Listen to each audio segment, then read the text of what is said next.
Welcome to the Retirement Wealth Podcast. We're so glad you're joining us today. Yeah, it's great to be here. You know, retirement planning can feel like a huge puzzle, and one piece that often gets overlooked is real estate investment trusts, or REITs, right? Absolutely.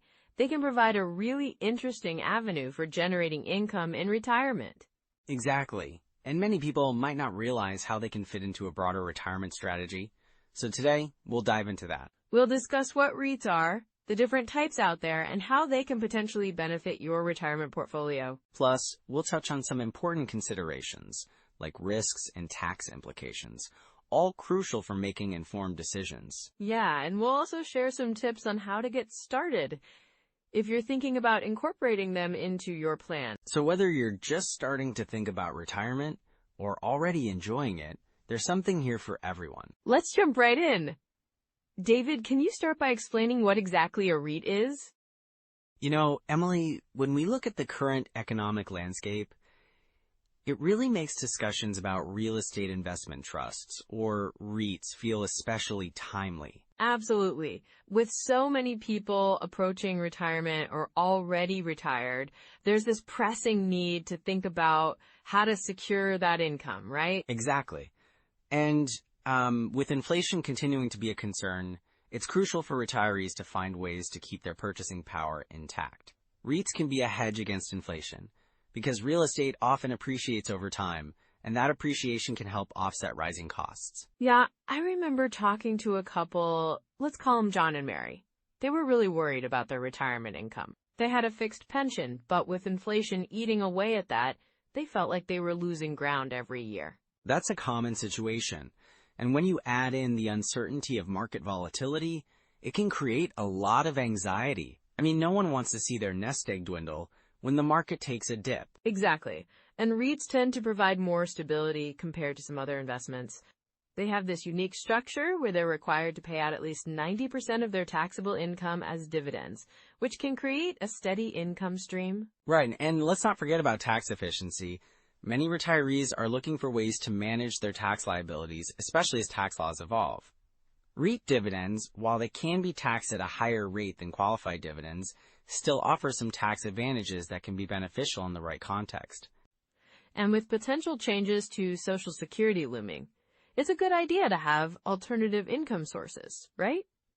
I mean, relying solely on Social Security is a big risk these days. Absolutely. Social Security was never meant to be the sole source of retirement income, so diversifying with something like REITs can really bolster a retiree's financial situation. I think about the healthcare costs, too. They're just skyrocketing, and we often underestimate how much we'll need. It can be a real shock for many. Yes, healthcare expenses can eat into retirement savings faster than many realize.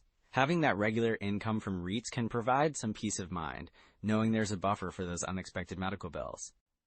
And let's face it, the emotional side of financial security in retirement is huge.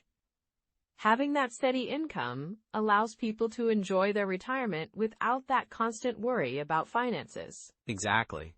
I've seen retirees who, once they've integrated REITs into their portfolio, start to relax and truly enjoy their retirement. They go on trips, spend time with grandkids, pursue hobbies, instead of worrying about their next paycheck or how they'll make ends meet. It's like a weight lifted off their shoulders. And that's what we want for everyone, right? To feel secure and free to enjoy this phase of life. Yes. And consider the current economic trends. With interest rates fluctuating and the real estate market adjusting, it can be a great time to explore real estate investment trusts. They can offer a way to invest in real estate without the headaches of managing physical properties. I've heard stories of folks who were hesitant at first, but once they understood how REITs work, they felt much more comfortable. Like, take Linda, for instance.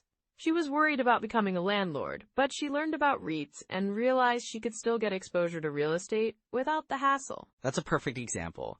Many people don't want to deal with maintenance calls or tenant issues, and REITs alleviate that stress. Plus, they can start small. It's not like you need a huge amount of capital to get started. Right. You can invest in REITs through a brokerage account, just like you would with stocks. And it opens up a world of diversification, spreading risk across various sectors of real estate. like residential, commercial, and even healthcare properties. And that diversification is key, especially in today's market. Retirees need to be mindful of not putting all their eggs in one basket. For sure, it's about creating a balanced portfolio that can withstand the ups and downs of the economy. And with the legacy planning aspect, too. Many retirees want to leave something behind for their children or grandchildren. Exactly. REITs can be a part of that legacy. They can provide ongoing income during retirement, and if structured properly, they can pass on to heirs in a tax-efficient manner. So it really comes down to being proactive about these decisions. The earlier you start thinking about your retirement income strategies, the better prepared you'll be. Yes, and that's where we can help. Transitioning into core strategies for incorporating REITs into a retirement plan can really make a difference, especially during these uncertain times. I can't wait to dive into that. I think it's going to be really valuable for our listeners who are looking for ways to secure their financial future. So Emily, when we think about incorporating real estate investment trusts, or REITs, into retirement planning, there are a few core strategies that can really help. Right, like how REITs can provide a steady income stream, which is crucial for retirees, right? Exactly. REITs typically pay out dividends, and that can be a great way to supplement your retirement income. So the first rule of thumb is to consider the proportion of your portfolio dedicated to REITs.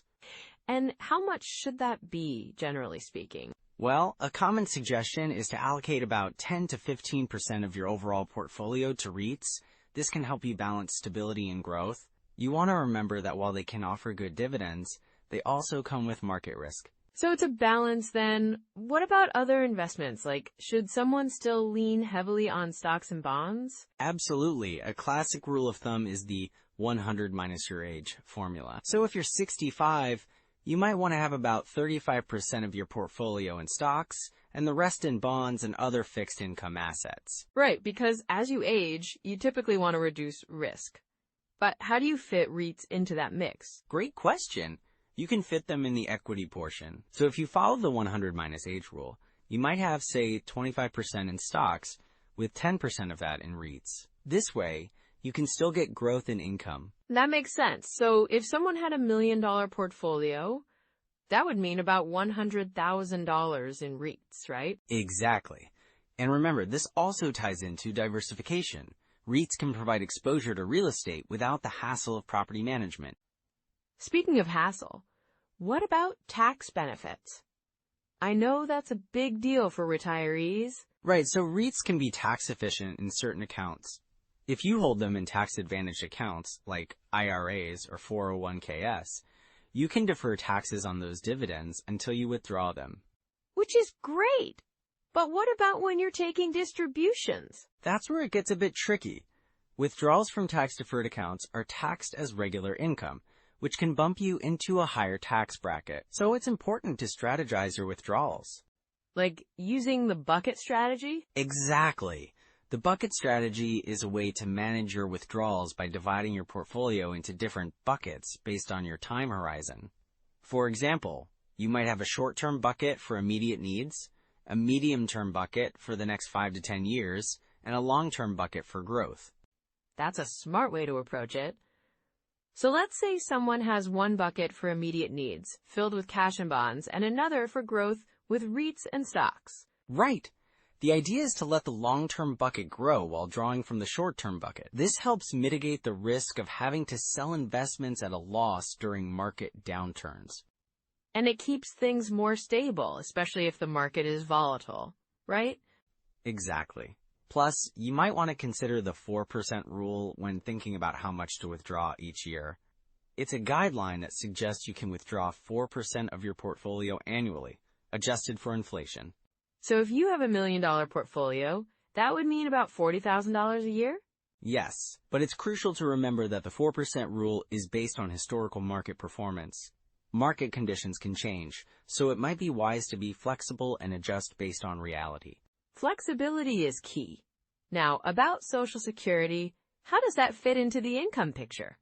Social Security can be a significant part of retirement income, but deciding when to start benefits can impact your overall financial strategy. Delaying benefits, for instance, can increase your monthly payment.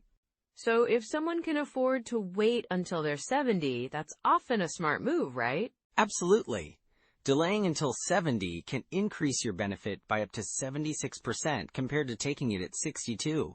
It can make a huge difference over time. Wow, that's a lot.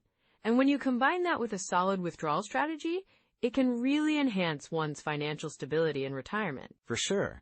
And let's not forget about asset allocation. Regularly reviewing and rebalancing your portfolio is essential to ensure you're not overly exposed to any one asset class. Right, because market fluctuations can change your initial allocation, and you want to keep it aligned with your goals. Yes, and let's talk about tax-saving techniques too. For example, some retirees might consider converting traditional IRA funds into Roth IRAs, especially if they expect to be in a higher tax bracket later. That can be a smart move, especially if you're planning for your heirs. With a Roth, they can inherit that tax-free money, right? Exactly. And don't forget about required minimum distributions, or RMDs. Once you hit age 72, you're required to start withdrawing from traditional IRAs, which can impact your tax situation.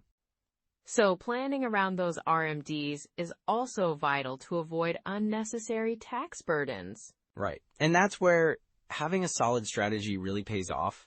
You might want to consider withdrawing more in years when your tax rate is lower, and using that to fund your lifestyle. That sounds like a solid strategy. But David, what are some common pitfalls to watch out for when investing in REITs or planning overall? That's a great transition. One major pitfall is over-relying on a single source of income, like REITs. You want to ensure you're diversifying across different asset classes. Yeah, you don't want to put all your eggs in one basket, for sure. Exactly. And sometimes people underestimate the importance of liquidity. Real estate can be less liquid than stocks, so if you need cash quickly, it might not be the best option. Good point. It's all about having a balanced approach, right? Absolutely. And not having a clear withdrawal strategy can also lead to issues down the road. Planning ahead can help you avoid unnecessary stress in retirement. It sounds like staying informed and adaptable is key to a successful retirement plan. Definitely. And being proactive about your financial strategy will really pay off in the long run. So, Emily, one of the common pitfalls we see with retirees is really related to the sequence of returns risk. Right, that's a big one. Can you explain what that means for our listeners? Sure. So, sequence of returns risk refers to the order in which your investment returns occur. If you experience poor returns in the early years of retirement, it can really hurt your portfolio, especially if you're withdrawing funds to live on. Yeah, I can see how that could be stressful. Do you have an example of someone who faced this issue? Absolutely. I worked with a couple, let's call them Tom and Lisa. They were really excited to retire, but they didn't have a solid withdrawal strategy in place. In their first few years, the market took a downturn, and they had to withdraw money while their investments were down. Ouch, that sounds tough. So they were selling their investments at a loss? Exactly. They were effectively locking in those losses. By the time the market recovered, they had already depleted a good chunk of their savings. It's a classic case of needing a plan for withdrawals that considers market conditions. So what could they have done differently? Well, a diversified income strategy, for one. They could have created a cash reserve for the first few years of retirement to avoid having to sell off investments in a down market. That makes a lot of sense. It's like having a safety net, right? Precisely. And another common issue is ignoring taxes when planning withdrawals. Many retirees underestimate how much of their income will be taxed. Oh, I've heard that can really sneak up on people. It can. For example, there was a woman named Susan who had a sizable nest egg, but she only thought about her gross income. When she started taking distributions, she found herself bumped into a higher tax bracket. That must have been a shock for her. It really was. She ended up paying a lot more in taxes than she had anticipated. If she had planned her withdrawals more strategically, she could have minimized her tax burden. So what should retirees consider when it comes to taxes? Looking at tax-efficient withdrawal strategies is crucial. This might mean taking from taxable accounts first, or being strategic about when to draw from tax-deferred accounts. It's all about balancing what you take and when. Got it. And what about healthcare costs? I've heard that can be a huge surprise for retirees. Yes, healthcare expenses can really add up. Many underestimate how much they'll need to spend, especially as they age. I had clients, John and Mary, who didn't factor in long-term care or the rising costs of healthcare. That sounds like it could really derail a retirement plan. It can! They ended up having to dip into their retirement savings far more than they planned because they weren't prepared for those costs. A good rule of thumb is to expect healthcare to take up a larger chunk of your budget as you age. So they should really be proactive about that? Exactly. And while we're on the topic of planning, let's touch on asset allocation. Many retirees tend to become too conservative with their investments too soon. Right. They might think they should just move everything to bonds or cash. Yes, and while safety is important, they also need growth to keep up with inflation. I had a retiree named Greg who moved almost everything to cash, thinking he was protecting his nest egg. And how did that work out for him? Not well, unfortunately. He found that his purchasing power eroded over time, and he had to make lifestyle sacrifices because his income wasn't keeping pace with inflation. That's a tough lesson. So what would you recommend for maintaining a balanced portfolio in retirement? A mixed approach is often best, keeping some equities for growth while also having stable income sources like bonds or dividends can provide a smoother ride. And then there's Social Security. That's another area where people can make big mistakes, right? Absolutely. Claiming Social Security too early is a common mistake. Many people do it out of fear they'll miss out on benefits, but that can reduce their overall lifetime benefits significantly. Do you have an example of someone who faced that issue? Yes. There was a gentleman named Frank who claimed at 62, thinking he'd secure his benefits. But he didn't realize that waiting until 70 would have given him a much larger monthly check. Wow, that's a big difference. It is, and it's something that can really impact financial stability throughout retirement. It's essential to assess your needs and consider your longevity when deciding when to claim. So what advice would you give someone to avoid these pitfalls? Well, first, start with a comprehensive retirement plan that addresses withdrawal strategies, taxes, healthcare costs, and Social Security timing. It's important to regularly review and adjust your plan as circumstances change. And being proactive is key, right? Absolutely. Spotting red flags early can make all the difference. If you notice you're feeling uncertain about your plan, or if your expenses are creeping up, it's time to reassess. That sounds like great advice. So if someone finds themselves in a tough spot, what steps can they take to recover or adjust their plans? Seeking out a financial advisor can be incredibly helpful. They can provide personalized strategies that fit your unique situation. And remember, it's never too late to make adjustments. Definitely. It's all about staying informed and making the best choices for your future. Exactly. It's a journey, and having the right tools and knowledge can really help you navigate it successfully. Well, I think that wraps up this section. What should we dive into next? So, Emily, let's dive into some immediate steps our listeners can take if they're interested in incorporating real estate investment trusts, or REITs, into their retirement income strategy. Yeah, absolutely. It's really all about actionable steps, right?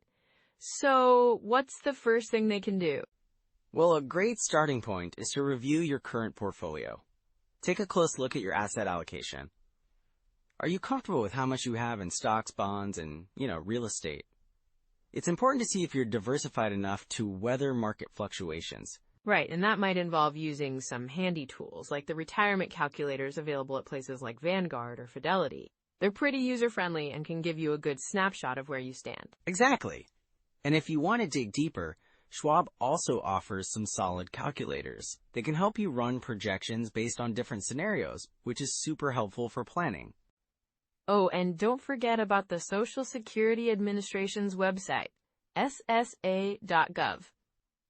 It's a great resource to check your benefits and get a sense of how that fits into your overall retirement plan. Yes, that's a crucial step, understanding what you can expect from Social Security. And if you're looking to analyze your tax situation, tax software can really help you see how your investments might impact your tax bracket in retirement. I love that. And speaking of taxes, have you come across any financial planning apps that you think might be useful? Definitely. There are several out there like Mint or Personal Capital. They can help you track your spending, investments, and even set financial goals. They're like having a financial advisor right in your pocket. That's so convenient. And what about the habit of reviewing your portfolio? How often do you think people should do that? Ideally, I'd suggest at least quarterly, just to keep an eye on how your investments are performing and to make sure they still align with your retirement goals. Yeah, and it's not just about the performance, right? It's also about adjusting for any life changes. Like if you're moving to a different state or if your health situation changes. Absolutely, those kinds of changes can have a big impact on your financial strategy. And running retirement projections regularly, maybe even semi-annually, can really help you stay on track. That's a great point. And I think it's also important to keep learning. There are so many resources out there. For sure, I'd recommend checking out books like The Simple Path to Wealth by J.L. Collins or Retire Inspired by Chris Hogan. They both offer practical advice that can really resonate. Oh, and podcasts. There are some fantastic ones like the Bigger Pockets podcast that dive deep into real estate investing. They often feature success stories which can be really motivating. Yes, those stories can inspire listeners to take action and see what's possible. It's about finding what resonates with you personally. And I think the most important takeaway is that it's never too late to improve your plan. Whether you're just starting out or already in retirement, small steps can lead to big changes. Exactly. Every little bit helps. Just being proactive can make a huge difference in your financial future. So with all these tools and strategies in hand, listeners can really take charge of their retirement planning. Right. And remember, it's all about creating a plan that works for you and your unique situation. With these tools in your pocket, you're ready to strengthen your retirement plan. Let's recap what we've covered today. So as we wrap up our discussion on real estate investment trusts, or REITs for retirement income, let's highlight a few key takeaways. Absolutely, David. First off, one of the major points is the potential for steady income that REITs can provide. They often pay out dividends, which can be really helpful in supplementing retirement income. Right, and then there's the diversification aspect. Investing in REITs can add a layer of diversity to a retirement portfolio, which can help manage risk, Exactly, and it's important to remember that REITs can be a way to invest in real estate without the hassle of managing physical properties. That's a big plus for many retirees. And let's not forget about liquidity. Unlike traditional real estate, you can buy and sell shares of REITs relatively easily, which gives you more flexibility with your investments. Yes, and finally, it's crucial to do your homework. Understanding the different types of REITs and their performance can really make a difference in your investment strategy. Well said, Emily. Building and protecting your retirement wealth is a journey, and making informed decisions about your investments is key to that. Absolutely. And if you found this episode helpful, we'd love for you to like, subscribe, and share your biggest takeaway or any questions you might have in the comments. Plus, if you know someone who's planning for retirement or is already in it, share this episode with them. You never know who might benefit from this information. And just a little teaser for next time. We'll be diving into how spousal Social Security benefits work, which is such an important topic for many couples. It really is. So until then, take care and keep focusing on your retirement goals. Yes, thank you for joining us. We'll catch you next time.